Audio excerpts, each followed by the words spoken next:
This podcast is made possible through donations from listeners like you and our partners at Goalie Ashwa Gummies. You can find them at goalie.com. Use promo code The Show Up Dad Foundation to get 10% off your order. Zenderance Active Wellness and Sports Nutrition. Their products are designed to maximize your health. As Zenderance, they strive to support and have a positive impact on the wellness of every hardworking dad. Use my code The Show Up Dad and get 10% off your next purchase. For more info, go to www.zenderance.com. Tall Man Equipment. Standing taller than the rest of the competition in lineman tools since 1952. Give them a follow at www.tallmanequipment.com. And last but not least, Adam Lane Smith. He is an attachment specialist who helps people to heal, connect, and build. Use my promo code SHOW, spelled SHOW, for a 50% discount on his attachment bootcamp course. Thank you.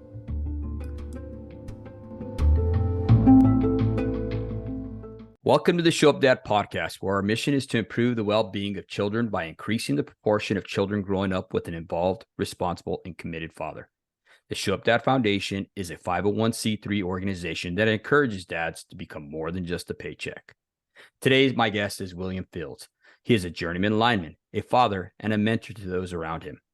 From his first drink at the age of 5, William's life has been a journey that some of, if not most, can relate to. Like the title of his novel, House of Failure, Fields' life has started out with typical components that normally lead to failure. From child abuse, juvenile delinquency, gangbanging, and prison inmates, these are all patches that he wore by the age of 20 as he served a 6-year sentence for 3 attempted murders in 2001. Currently, Fields is living out his dream as a writer, a power lineman, and a mentor to those who need to find their way in life. Welcome to our show, brother.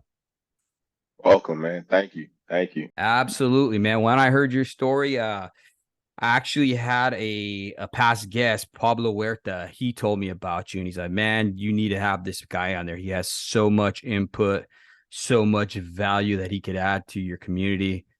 And I was just like, all right, man, get me his number. And here we are. Definitely, man. Definitely. No, Pablo's a good guy, man. He's definitely a good guy. Yeah, for sure. Well, like always, hey, William, do you mind if I call you Bill, brother? Or what would That's you like fine, man. Will, Bill. I get Wild called Bill. a lot of things. Yeah, Wild Bill. All right, man. Well, I want to open up with you telling us about how you grew up, brother, and what was life like, if you don't mind. Oh, definitely. So I grew up in South Central Los Angeles, which they call South LA now. Single parent home. It was me, my mom, and my brother. My dad, he was there. He lived in a separate home. He lived actually in Hawthorne, and he would come get us on the weekends. And being that I was raised that way and grew up that way, I never really saw a problem with that. I really didn't see anything different to really compare it to at the time. It just was what it was. My dad, he was like super cool, always worked. I kind of considered him like a player type of dude. He was like always clean, fresh, spoke very well, very intelligent man. Um, just a cool dude. You know, I never held any resentment towards him. I always looked at him as he just is what he is. He's doing with he knows the best how to do as a father as far as doing what he did. He paid his child support. He never talked to me and my brother crazy. He just really kind of let us do whatever we want to do. You know, like looking at it now, like we would just go over there on the weekends and he would give us $10 a piece and let us run wild, man. And we would just do whatever we wanted to do, man. We would drink, not breaking people's cars, mess with females. We would go up to the mall, the Hawthorne Mall at the time, which was open, and go to the arcade up there and bet people and take their money, and we would rob people. That was the first time I ended up in juvenile hall. Actually, they sent a SWAT team in there to get me. Wow. And I'm walking through the mall with these females, and I see the police, the SWAT team coming through the mall, and I'm like, who they about to get? Not knowing they was coming to get me. So they drew down on me and my brother and the females, and they took me up to the top of the parking lot. And the witness was in there, and he identified me, and they arrested me, took me to juvenile hall, banned me from Hawthorne. Uh, Being I didn't have a record, I didn't stay in there long. They basically stayed in there a couple weeks, and they kicked me out. And just told me don't come to Hawthorne anymore, which I still did. I didn't care. And so that was that little episode. Mhm. But other than that, like I said, he just kind of let us do what we wanted to do. It really wasn't no discipline. It really wasn't any reprimations on things that we did. He just kind of was just like, just be back here when I need to take you home. Mhm. So, Mhm. and Yeah. so we grew up fast, man. Messed with a lot of older women. I never really messed with females when I was younger that were in my age bracket because I was always older because I had to always think for myself, take care of my brother. Mhm. And so we just kind of ran the streets, man, did what we want to do. Now, I thought something that you said was interesting that you had to take care of your brother. How much younger was your brother? So me and my brother are only a year and a day apart. Okay. Okay. Yeah, so he's February 15th, 1982, and I'm February 16th, 1981. Oh, wow. Wow. Man, no. So that's so wow. Okay. So would you say because of the lackadaisical approach that your father had, Bill, that's why you felt like you needed to watch out for him, or was that instilled in you guys, or what?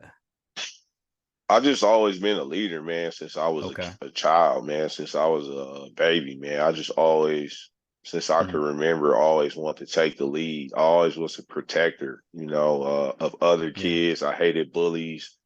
I just always saw the good in people, and I Mhm. always wanted to protect people. So, including my little brother. So that's just what it was, man.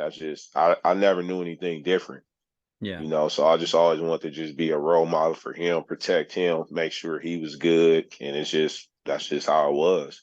And then Mhm. my mom, when she would go to work, she taught me how to cook, showed me how to, wash clothes, iron my clothes, be very self-sufficient. So I always Mhm. was like self-sufficient, so I never really looked at like, oh, I need a handout because I grew up fast, So when she would go to work, I would have Yeah. to watch my brother. We would walk to home from school. I'll make my own dinner, make my own lunch, make sure my clothes was ready, and like I said, I never knew anything different. So I didn't have anything to compare it to. So it was just kind of like, handle your business. And basically that's what I did.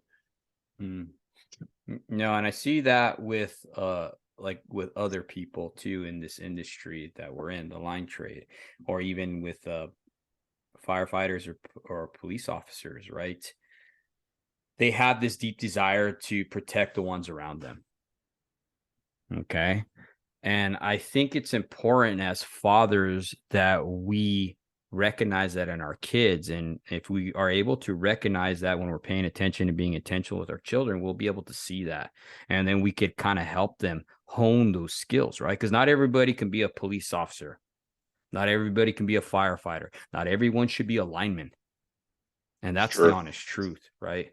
But there's certain skills that set us apart as boys, as men, you know what I mean? And I think that's important that fathers are able to really recognize that and help our children to hone those skills, you know? No, I agree with you 100%. I mean, that kind of goes to the whole doctrine of everybody needs to go to school, everybody needs to go to college. I Mm-hmm. think when you're a father, being a parent and a father, you have to identify your child's strengths and weaknesses because they're all going to be different. Like to me, I have three boys, a son on the way. Mm-hmm. And just with my twin boys, I could see the difference in them. Like one is very good mechanically, and then one is very good academically. He just takes the stuff, he really studies things. Whereas the other twin, like if I took him to play pinball, man, he figured it out like in a matter of seconds. And I can see his brain going. He understood the mechanics of the switches, the ball, the levers. Like he just mastered it.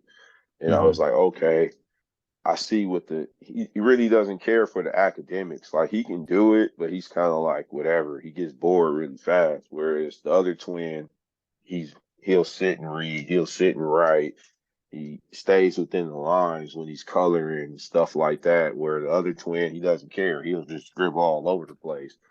One twin is stronger than the other twin. The Mm-hmm. other one of the twins he's meaner than the other twin.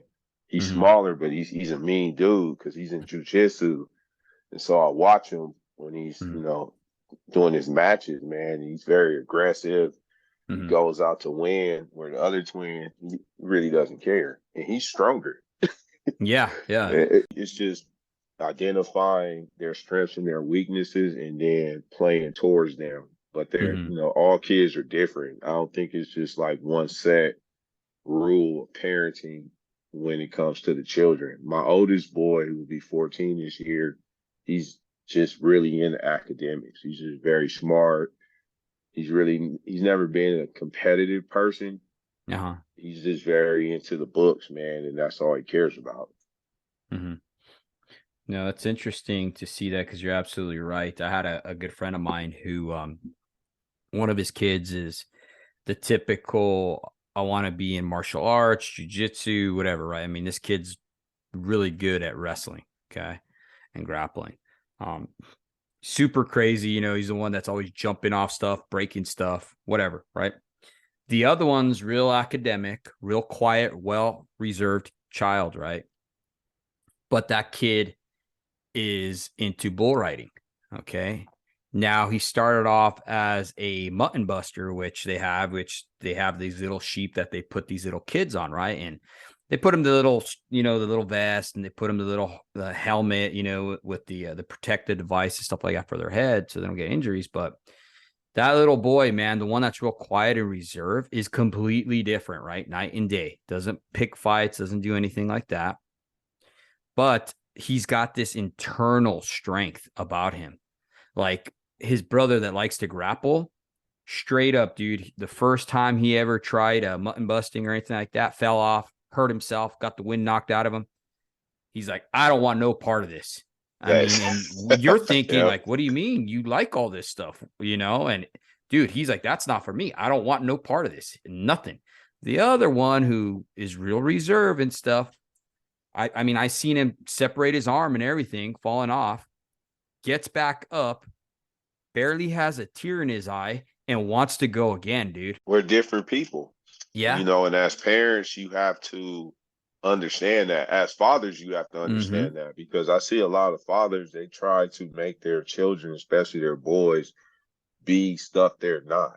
Yep. And if they have an inadequacy or a weakness that they have or that they're harboring, they try to enforce that on their children and make their children tough and rough and bad. And it's like, nah, brother, that's not how you do it. Mm-hmm. I tell guys in the trade, like, hey, man, I don't yell at my kids, man. I'm not here to yell at you, demean you, or anything like that. If you don't want to be here, then we'll just get you a pink slip. Period. Mm. I don't enforce my will on my children. Yeah. Discipline them as you should, talk to them. I don't get upset with them because they're children, and I understand that. Like Mm-hmm. I don't look at my boys like, oh, you gotta be like this, dad was this. And no, man. I believe in let children be children.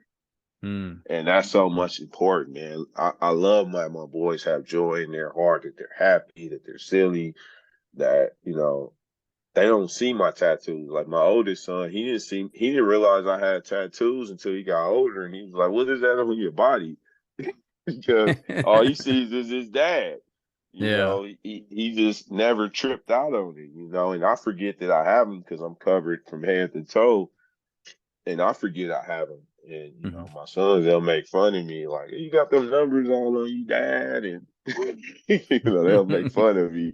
And I just laugh, but no, man, they're happy, and I love it, man. I love seeing them happy and just being kids and being square and talking square. And I don't like children who act like adults, Mm. because it's like you rip their childhood from them, Yes. and now you're creating adults that are going to go in society and inflict harm on other people. Mm-hmm. That's what you're doing, and the essence of it. And that's then for me learning that from my mom is, because I would talk to her when I got older, like, why were you, you weren't disciplining us, you were abusing us. Mm, And I would tell her, like, why? And in her mind, she was like, well, I was like that because I didn't want you guys to be gang members going the street, and I just want to make sure you guys are good. mm-hmm, And I'm like, I understand that, but you kind of crossed the line. mm-hmm. And that's the thing is, it's easy to cross that line as an adult, especially when you harbor pain within yourself on your Yeah. children. It's just a very thin line, man. It's very easy to cross. And I understand that. Mm-hmm, That's why, like I said, I'm very hands on with the boys, and I understand that they're just children. When they do certain things, I just talk to them, and they'll look at me like, "Is he mad?" And I'm like, "Look, man, just don't do that. You know better. You're better than this. You mm-hmm, know, and are you gonna do something?" And I'm like, "No." I mean, at the end of the day, you have to have your internal switch on to want to do mm-hmm. better for yourself and represent this family. I hope that you would do better. I want you to do better.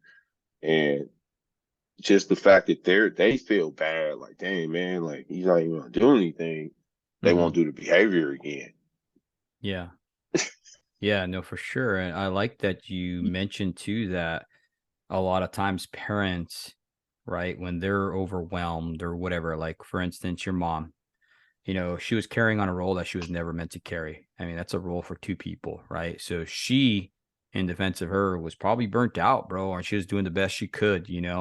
Um, but it's crazy, like the things that we do as parents to try to protect our children tend to be the things that actually drive you to the potential danger or the potential outcome that you don't want them to go into. No, definitely. I mean, parenting is a job. I think a lot of Yeah. people have kids and they don't really understand that. They think that kids are cute. They kind of see their kids as pets, and they don't understand that it's a job, Yeah. and it's a job that never ends, because you're Hmm. basically molding and shaping a person that's going to be in society and supposedly make society better. If you're Hmm. not molding them, seeing what kind of spirit they have, then you're letting something loose on society, man, that's uncontrollable, and it's Hmm. not, to me, it's not fair, because now my child has to go to school with a child that's being abused, getting yelled at, and my sons are looking like, what's wrong with this kid? They Hmm. see it, and I'm like, now I got to watch my kids around this kid because I know that his parents aren't properly parenting him. Hmm. Uh, you see these kids at a young age, and you see all the joy ripped from their lives. You could just see it in their spirit, man. I feel bad for them because I know what they're going through at the house, and it's not fair to them.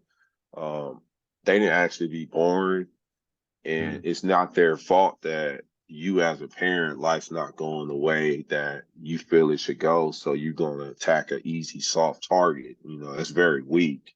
Yeah, that And is.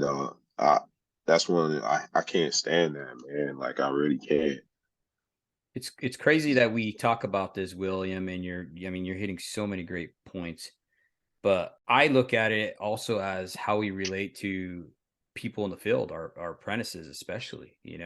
How many linemen do you have out there that are just constantly, just whatever reason, they're having, I don't know, a bad day at the house, their wife's cheating on them, whatever it may be, right? They're getting in a big fight or whatever, and they come to the field and then they go and badger and beat down and browbeat the apprentices. You know what Oh I'm yeah, saying? It's the man. same Yeah. thing. And it's not cool. It's It's not. definitely it's not cool for a lot of reasons. Being in the gang life and Hmm. knowing how. So that's the thing too. Like, so with me coming into the trade, Yeah. I went in the trade straight out the pen. Okay. So I'm coming from an environment where it's all about respect. You say Hmm. excuse me, you say thank you, you keep you observe other people's private space. So it's all about respect, because if you disrespect somebody in there or in the gang life, they gonna kill you. Yeah. It's no argument, it's no tussle in the dirt.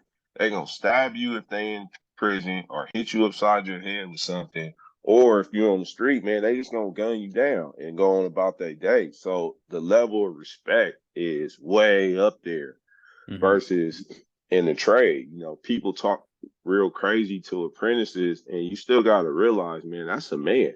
Yeah. And you don't know what that man is going through in his personal life. This might be his last road to success right here, and you're Mm-hmm. impeding it.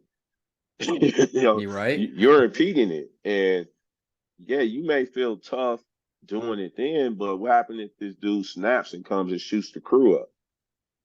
And I Wow. think that's the thing people need to look at. They don't really look at, like, if you take something from a man and this is all he has, it's no telling what this dude is going to do. I remember Mm-hmm. when this older dude in prison told me, it always stuck with me. He said, "Look, man, never back a person in the corner. If you got somebody, man, and you know they don't want no parts of you, or you got the upper hand, just back up, man. Give them some room. Mm-hmm. Never push a man to a corner because you're going to put him in a position to do something outside of his character to protect himself." And it's so true. Same thing with these apprentices. It's like, that's still a man. Mm-hmm. And yeah, of course, you know, you're gonna do what's in the trade and what's in the culture, but you gotta know, man, there's a line and should still be a standard, man. Give proper respect. You know, Mm-hmm. if he's there, he's trying, it's our job as linemen, foremen, GFs to train up the next guys coming through the trade, because it's gonna make the trade better.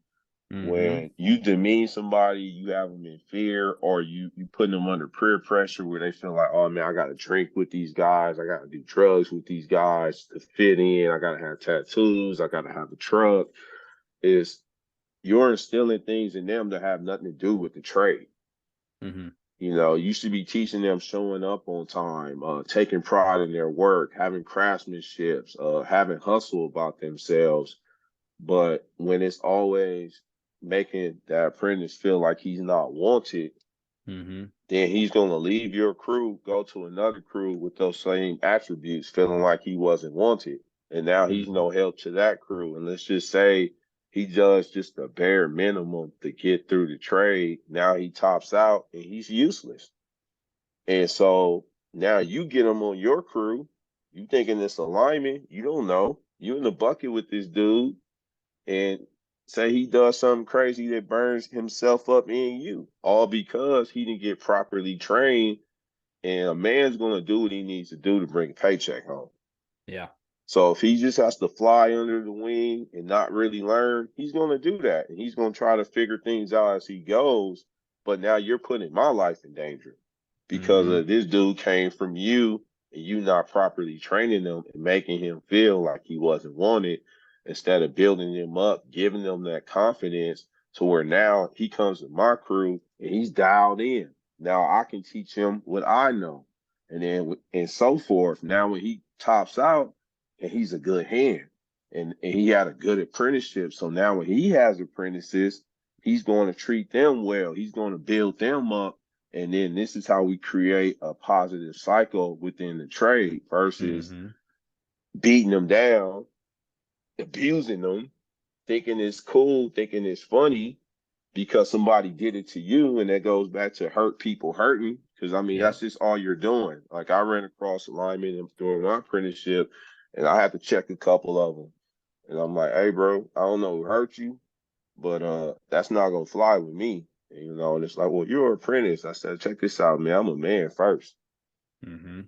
And you know, I'm gonna give you your respect as a lineman, but you're not gonna curse at me, you're not gonna talk to me crazy. I'm like, bro, we can get down, bro. Like, I don't know who you think you are, but that's not going down with me.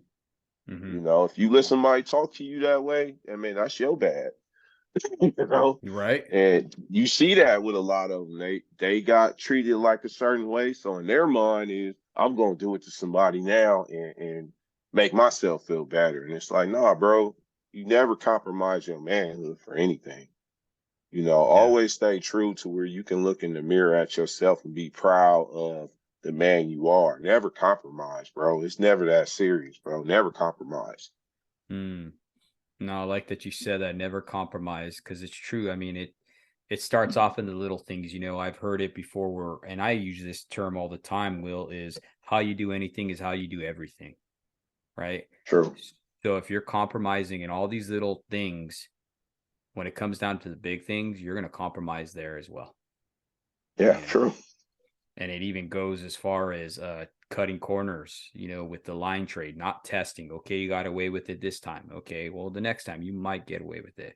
This time, I assumed that it was dead. We've always done it this way. And the next thing you know, you're having to explain to that person you're with, their wife or whatever, why they got hurt. Or better yet, they're explaining to your wife that, hey, man, he took a shortcut today and now he can't come home. He can't No, have his children. definitely. You know what I'm No, saying? definitely. And that's what I try to tell guys too, man, because I have guys, they'll come with the crocodile tears and apologies. And Mm-hmm. I tell guys, I don't accept apologies from grown men. Apology, I tell dudes, man, apologies for children. Mm-hmm. If a child does something, I'll accept the apology because they're a child. But if you're a grown man and you're showing up to work impaired, late all the time, just man up and say, man, I did what I wanted to do. I'll respect that more. At Mm-hmm. least I know what I'm dealing with. But just to think, oh, I'm just going to say sorry and everything's okay. No, it's not okay. And like you said, if you hurt me to where I can't provide for my family, I can't take sorry to the bank and pay my mortgage. No. I can't, if I don't have hands because you blew them off and now I can't hold my children and you telling me, oh man, I'm sorry. I mean, what is that really going to do? It's like you got to have some type of accountability and some type of morals about yourself. Mm-hmm. You can't just solve everything with a sorry, man. You have to just take responsibility and just be a decent human being at the end of the day. No, I like that. Apologies are for children and accountability is what we need for men. I agree 100%, Will. I think that's where we're lacking a lot, is this accountability for oneself. We live in a society where we point fingers at everybody. You made me do this, or because of this, I did this, cause and effect. And I think that's crap, for lack of better words. I put you in a position to where you're always going to play the victim and not being accountable for the actions you chose to do.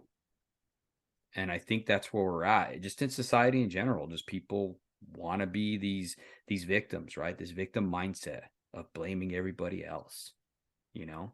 No, because it's accepted and it's a Mm-hmm. game. Like when I used to go out and lecture, you always had the guy that was like, "Oh man, I grew up in a single parent home. Uh, I was in jail. They won't hire me." And I'm sitting there listening to all this, and I'm like, "Hey man, what did you go to jail for?" And they're like, "Oh, for drugs or robbery." I said, "Check this out, man. When I go on the job application, I got to put attempted murder, and they never turn me down for a job, never." Mm-hmm. So you did a couple months here and there, man. I did 6 years straight. So all these excuses you making, man, they're just excuses, man. Mm-hmm. That's all they are.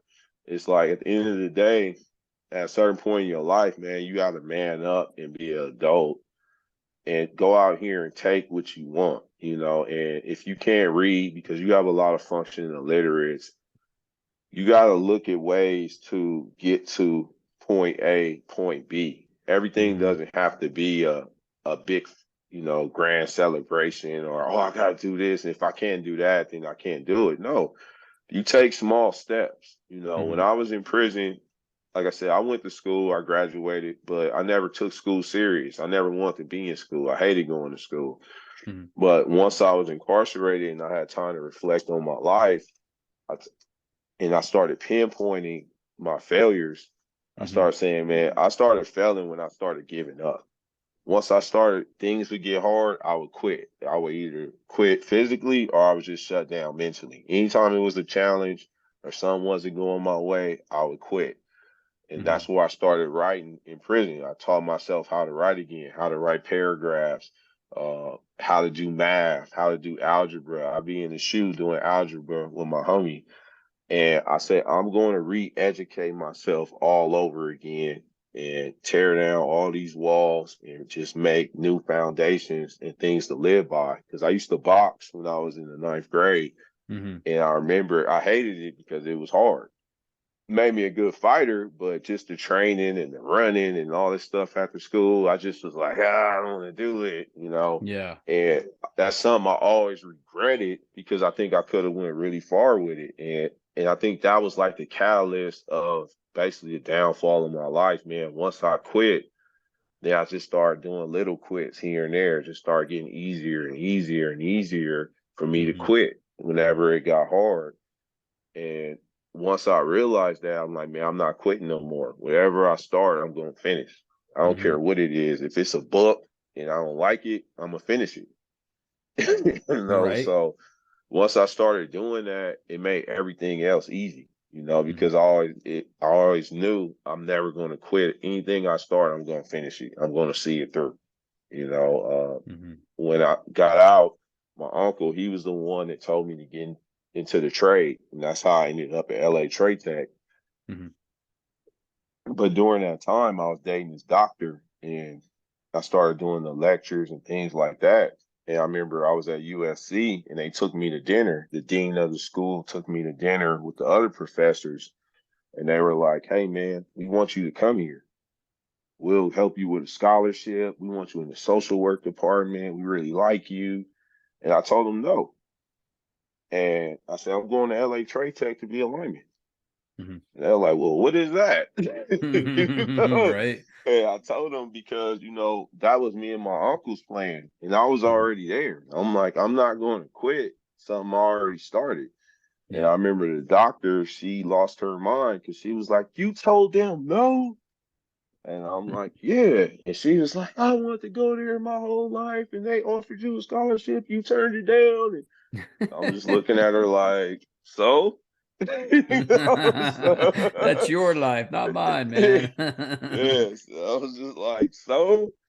And so, I mean, I think that's the biggest thing is you have to, in your life, Uh-huh. pinpoint where things go wrong and really just have those talks with yourself and overcome them and be honest with yourself. Mm-hmm.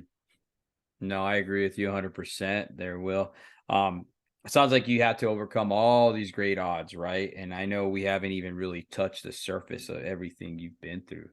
Um, when did you have that epiphany to start making the change in your life? Like, when did it really hit you? What was that aha moment where you're like, dude, I can't continue to go down this route and be Uh, successful? I kept going to the hole for fights Oh, in prison. okay. Yeah. Yeah, And yeah. Let's talk so about I that. was up, yeah, I was always on the front line, man, So Hmm. when I got to prison, supposedly prison politics, you're not supposed to gang bang in prison. Okay. Me, I've always been rebellious, man. So I felt like I'm gonna do whatever I want to do. I'm in here for shooting at some enemies. I'm gonna continue beating up my enemies. That was my mindset. Hmm. And the other gangs in there really didn't take too kind to that because they felt like, hey man, like, why are you doing this? And I'm like, because I want to. And in my mind, it's like I'm in prison for not following the rules. Why would I come to prison now and now be good and follow the rules? I'm not here because I follow the rules. so, Right, right. so my mind is like, you guys want to do that because it makes your time comfortable. I didn't care about my release date. I actually Uh-huh. maxed out on my release date because I felt like I'm going to continue doing what I want to do. It got me in here doing this. Why am I going to stop now? And Hmm. so the epiphany hit me when it was this dude from Rolling 60s, which was a rival of my gang. His name was Cousin Kerry. He actually was the guy that got shot with Nipsey Hussle. Oh, wow. Okay. And yeah, so small world. So he would see me and he would try to talk to me. And he would tell me, he said, hey man, hey brother, you got potential, man. And I'm like, hey man, don't talk to me. And he Mm. was like, hey, like, what's wrong with you? And I said, hey, look, man, I don't talk to my enemies. And he like, I'm Wow. not your enemy. He said, I'm not your enemy, man. He said, hey, look, man, you got potential, man. He said, you read books, man? I said, yeah, I read, man, whatever. And he said, I'm gonna give you some books, man. I want you to read them.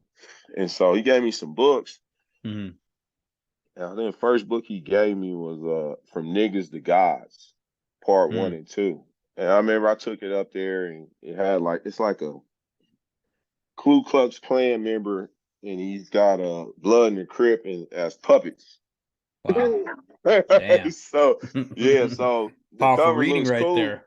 Yeah, man. So I went up and read it, and I couldn't sleep for like 3 days because everything he was talking about in his book was me. Mm. So I was like, so I stopped smoking cigarettes. This one they still was letting you smoke in prison. So I stopped smoking cigarettes. I stopped drinking the prison wine. I started eating good. Like it was like instant, man. Like I read Mm-hmm. that book and it just hit me to my soul, man. Like convicted me, man. Cause I was like, damn, man, this is me. Mm-hmm. This is me destroying my community and myself, and I never read that type of literature before. So when he gave it to me, man, I just started devouring books. And I Mm-hmm. think then was at that moment I decided like, man, I gotta do better. I want better. And I no longer wanted to gang bang anymore per se as far as like on enemies because I didn't look at them as enemies anymore. Mm-hmm. But I understood that I came in the prison system under the constitution of my gang. So I also knew like, look, I'm gonna keep it 100% with my gang and what I do. If it comes up for me to step up, do what I'm gonna do, I'm gonna do it. Mm-hmm. Once I get out, I'm gonna live my life. Yeah. And that's my thing is whatever you come in as, leave as that. Now, once you want to go do whatever you want to do, cool. You can leave on a clean slate. I never really had respect for guys that came in and, now they got the Bible, now they got the Quran. Now, oh, I don't do that anymore. It's like, Yeah. nah, man, if that's what you want to do that once you get out. Because what'll end up happening is you'll do that because it's hard right now, then get out on the streets. Now you fully gang banging again. Now you're not a Christian. Now you're Mm. not a Muslim. And I just never was with that. I was like, look, man, I came in as this. I'm gonna leave Mm. as this. It's really not in my heart no more because now I feel and look at things differently. But I'm gonna keep doing this until I get Mm. out. But that's when I started systematically changing myself, exercising every day, reading every day, writing every day. Mm-hmm. I enrolled into the incarcerated youth program, so I was taking college courses in there. So I got my started working on getting my AA degree. uh it just started just changing my life, man, and how I Yeah. view things, and things just started changing around me more and more. And I remember I was in a cell with my homie little Flacco, Mm-hmm. and I remember he was like 10 years older than me, and he was looking out the window of the cell at the day room, and he was like, man, look at all these fools, man. And he was like, man, I should kicking myself in the ass right now, man. Excuse my language. No, it's And okay. he was like a bunch of failures, man. We just this is the house of failures. He said, man, when I was your age in here, I told myself I would never come back and wouldn't be some old fool in here. Now look at me. And so he telling me this and I'm listening to him and I'm like, yeah, that's what I'm gonna call my book, man, House of Failure. I said, Mm. that's what it is. It's just a bunch of failures in here. We all failed somewhere in our lives that got Mm-hmm. us to this point. And that's what made me start writing the novel and name the novel because of me and his conversation in there. Mm. No, that's pretty interesting. House of Failures. I never looked at it that way. But you're right. You know, people that are incarcerated have been failed, whether whatever, their decisions or whatever, you know what I mean? They've all failed at life. And I think I look at prison now as a place to where you can go, right? Like you said, and have a choice. You can continue, right? Or you can do what you did and start making the changes, for lack of better words, putting in that work, right? In a Nah, definitely. positive in a positive light, right? And it's definitely a second chance. I've never heard anybody really say that, but I'm glad you spoke that up because I know other people say, "Oh yeah, prison, this and this and whatever." You know what I mean? But you're the person who actually made the changes, right? And we're actually here standing by saying, "Hey, man, it can be done." You know, it's not easy. You Nah, got to dude, put in that work, but it can be done.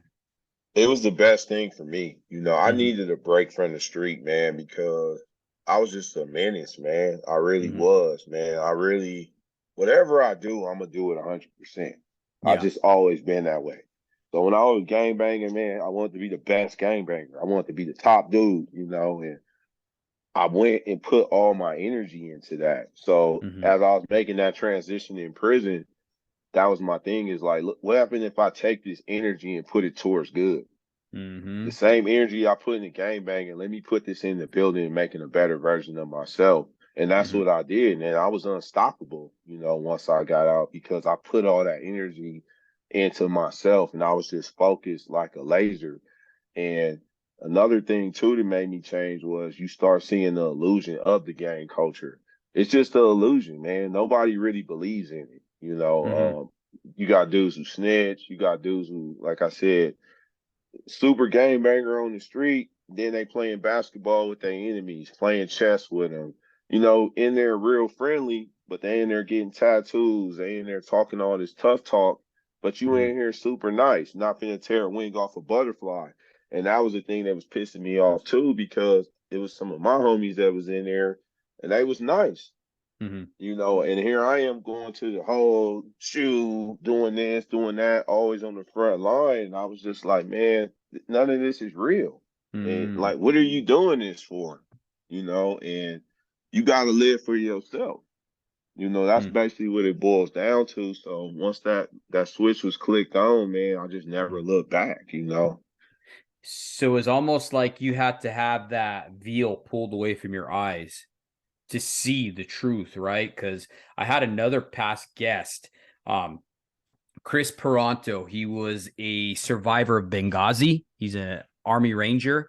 And he talked about the same thing. He said that when he was in Washington, D.C., and all this stuff, and all this ideology that he had of supporting our country and doing all these things in the name of the country, even losing his family to protect our country, right? And when he got to Washington, D.C., he said that it was almost like the man behind the screen appeared and he started seeing how corrupt the United States was and the ideology that he once had was no longer there, and it was a letdown. And then he had to start really learning to live for what was important, for those around him that he cared for. And that's kind of the same way with you. I see it as. No, you're 100% right, man. All of our experiences are the same, man. When you really Hmm. boil down to, like I said, I talked to Serranos, Norteños, Asian boys, even white supremacists, because when you behind the wall, and it's Hmm. just you start to see the real person. And Yeah. as you talk to them, you start seeing like, dang, man, we all the same. Hmm. It's really no difference. You just grew up in one area. I grew up over here, but most of us came from single parent homes or grew up in gang life, or, you got guys that just never learned how to read and they were so embarrassed of that they create this big old character of themselves to hide that hurt, just like Hmm. I created Trey Devil. But Hmm. once I was in prison, I was able to get back to William and who I was as the person and not the character of Trey Devil. And Hmm. so we create these defense mechanisms to keep and protect ourselves. And that's really all they are. It's just a Yeah. defense mechanism. And so once you realize that and then you can step away from that, then you can really start to grow and be of value to people you encounter as well as Mm. your community around you. Mm. So with that being said, you created this alter ego, right? Trey Devil. That was in an attempt to just put up more armor around yourself so you wouldn't get closer to people. Is that kind of like which that persona that you created, or how did Yeah, that I mean, how did that help with you him, while you're in there? I mean, it helped me because through trade level, man, I could just be heartless, Mm. and just put that off on him, and Mm-hmm. he didn't care. He was the cool guy, the fly guy, quick to pull the gun out, quick to set Mm. trip. Uh, just didn't care. Yeah. You couldn't touch him. He didn't have a Hmm. heart. He didn't care about females and stuff like that and feelings. He was Hmm. just, about destruction and doing him, and representing. That's all it was about. Hmm. But that really wasn't who I was. It was just I've grown up in a gang community. I came from an abusive home to where, I don't have anger towards my mom now, but I'm pretty sure I internalized a lot of anger from her doing what she was doing when we were children. And plus being a male, being attacked by a woman, Yeah. that brings in all type of little stuff inside of you that you don't really realize as a child. You just know I don't like Yeah. it and I'm angry and I need somewhere to release this anger. Mm. you How so did that affect you in your relationships? I mean, as a son, right? We have a different bond with our mothers. Okay. I know I've did the studies and I've seen all the deal. We tend to marry people that are like our moms. Okay. Or are drawn to people that are kind of like our moms. Right. So with that being said, how did that relationship with your mom and the way it was affect your relationships in life with the opposite sex? honestly it really didn't because Okay. so when I was little, I had like a very what's the best way to say it? I was very in tune with spirits. So Yeah. when I was a little kid, I always could see light and Mm-hmm. spirits and I always heard voices calling my name. Mm. And so I always had a deep connection with the universe and things around me. And I couldn't really explain what it was, but I knew it was there. Like I could Yeah. see lights, what you probably would call spirits, because I asked my grandfather one day, because it would Mm-hmm. happen a lot. And he said, those are spirits calling your name, Mm-hmm. just pray for them. And I said, all right, cool. So I always was a good kid, Mm-hmm. so I was so good. It had such a pure heart that I never allowed what my mom was doing to look at females in that way. I always Mm. kind of looked at her like, all right, man, you going through whatever trip you want. Yeah. And I remember at 12, she tried to do it and I grabbed her hand because now I'm stronger. And I'm like, look, man, you ain't doing that no more. Mm-hmm. She Yeah. looked at me like, and I'm like, nah, man, that's a wrap. Like, I don't, whatever you want, like, I'll treat you like an enemy. Like, we ain't doing that no more. And she Mm. never did again. So when I dealt with females in the streets, I never took that out on them and how my dealings were with them because, like I said, my dad was always a ladies' man. So Mm. Okay. I picked that up from him. So I was just like on some real player, suave type of dealings with the ladies. It never was oh man, I'm gonna take it out on women now.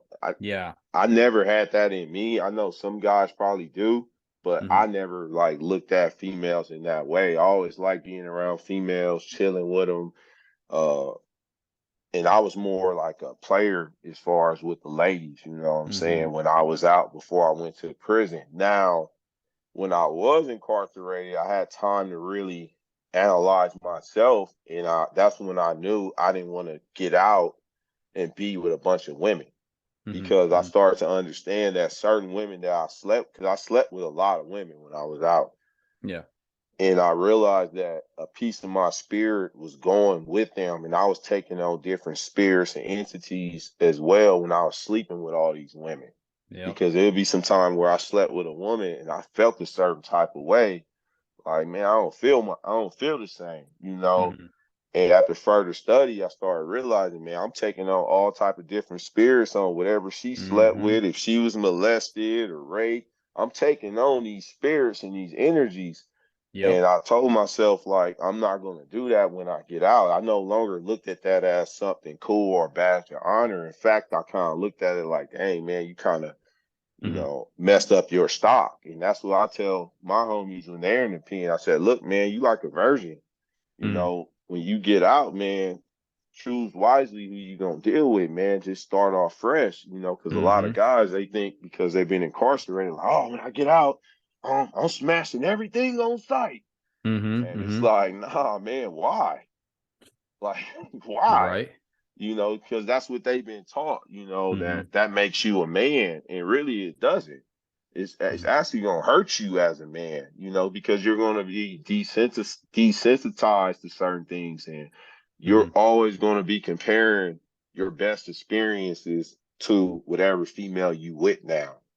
So Mm. it's a hindrance. It's a Yes. hindrance, Yes. So that's what I tell guys, like, nah, bro, if you can find one good woman, man, be with her. Mm-hmm. It's far more better than sleeping with a bunch of women, sharing yourself, spreading yourself thin, Mm-hmm. taking on all these different types of energies, man, because you might take on an energy, man, you can't shake. Yeah.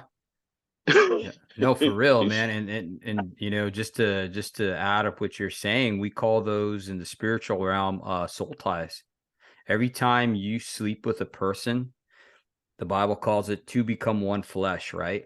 So you're absolutely right when you talk about taking on their spirits, because whatever is attached to that comes to you and affects you. And you start taking that upon yourself as well. And you got to be absolutely careful with who you do that with.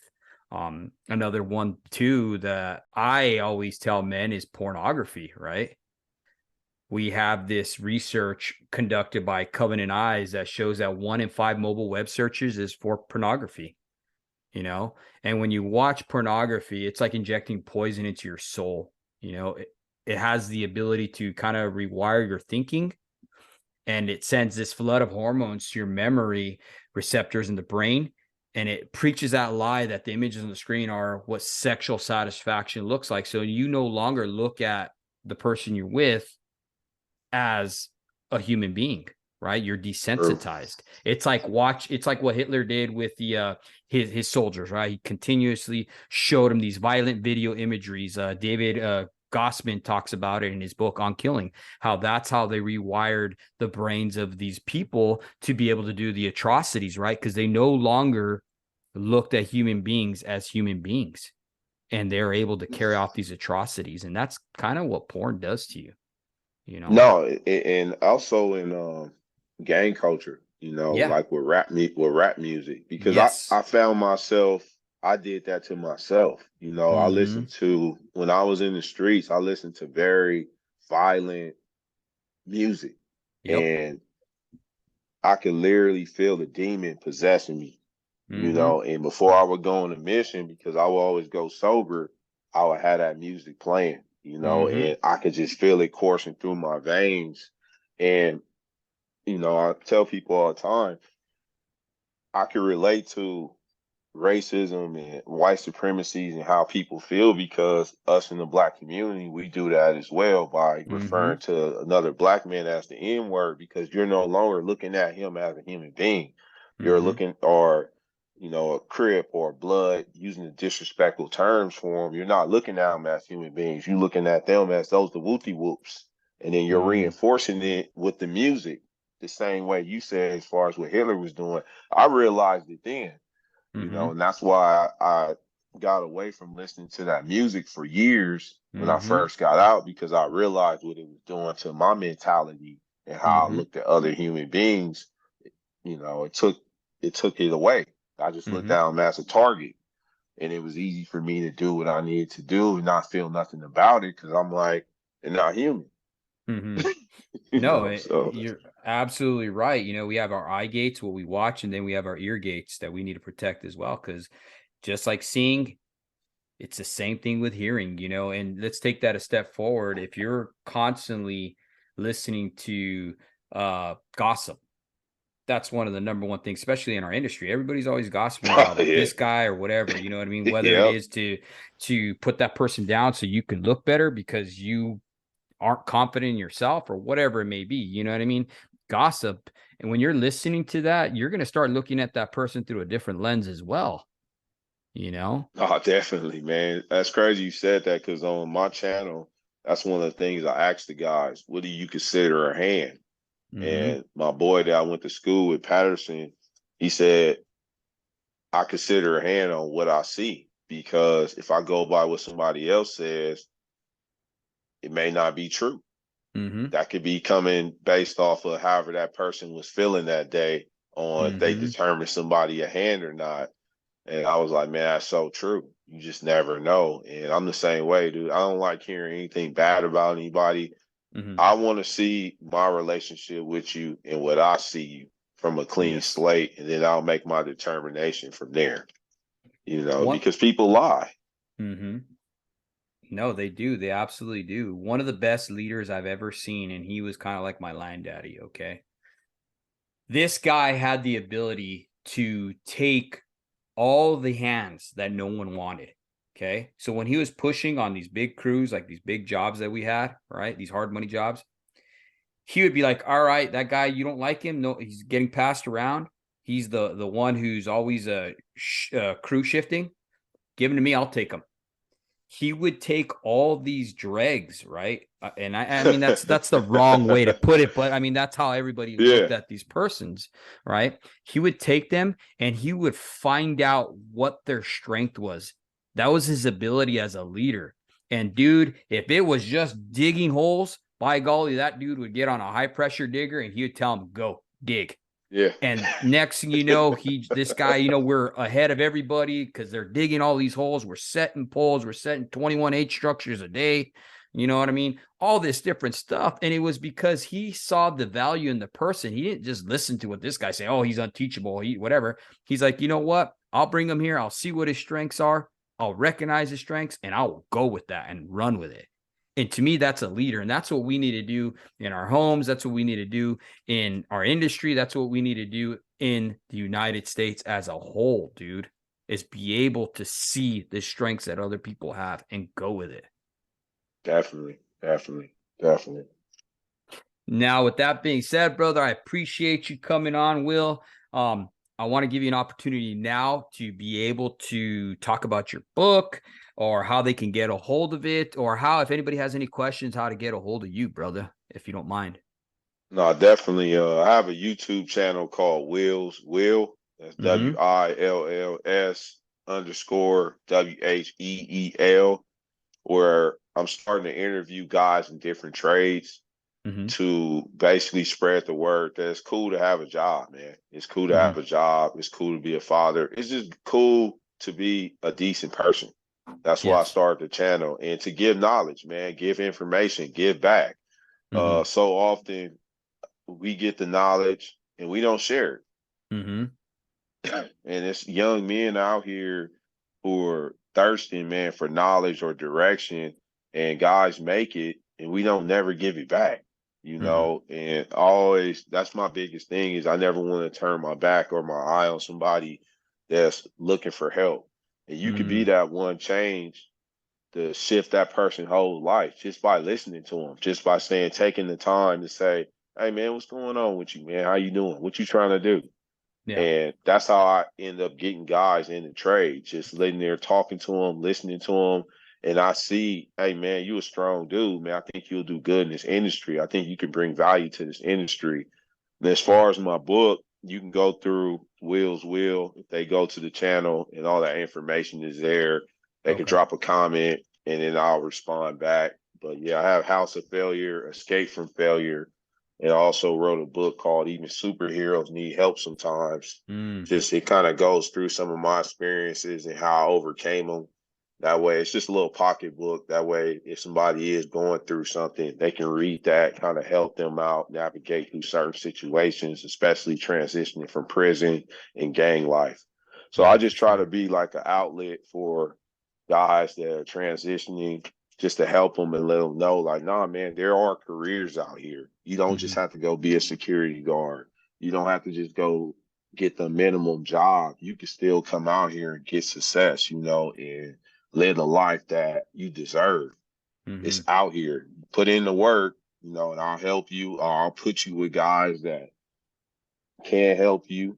So I'm always looking for anybody in the industry to Mm-hmm. interview plumbers, mechanics. I don't care, because to me, all of them hold value. It might be a guy that's out there that likes working on cars. So if I can have a mechanic on there, give an insight, and he can, Yeah. hey man, I want to, talk to Rick the mechanic. How can I get in? And he can lace in properly. So yeah, that's how they can reach me through the channel. All right, on, Will. Well, thank you once again, brother, for coming on here and just sharing all your information, dude. We're gonna have to definitely do a part 2. You got so much Nah, value that definitely. you could add, you know what I mean? And man, we love what you're doing and we want to support you any way we can, brother. So thank you. Thank Appreciate you. it. Nah, thank you, man. Thank you. It was a good talk, man. I appreciate it, man. Definitely. Absolutely. Goodbye.